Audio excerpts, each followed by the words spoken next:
Hello. Many of you may ask, why should I do this? Why should I attend this set of presentations?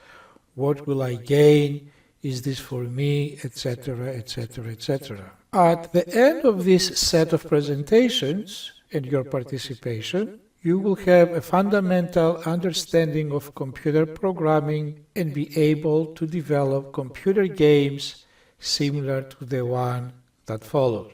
Let the show begin. As I mentioned a few seconds ago, when you complete the presentations, you will have a good understanding of computer programming concepts and techniques. An additional benefit will be, besides having fun, you will be able to develop computer games like this one that you are going to witness in a few seconds. As you see, there are instructions at the beginning. The objective is to hit as many apples as you can, which is the target on the left, and it's going to be a moving target. You have 20 arrows to your disposal, and every time you want to shoot an arrow, you have to hit the space bar. On the upper right corner, you have the scores. The highest score up to this point is 31 points. Your score, since you haven't started yet, is 0, and your score will go up or down pending if you successfully hit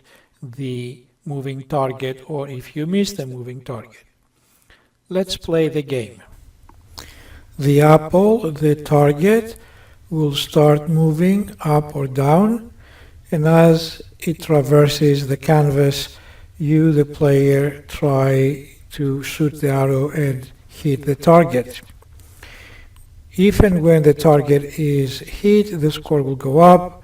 If by some way or another you miss the target, the score will go down, and the system will continue in that fashion.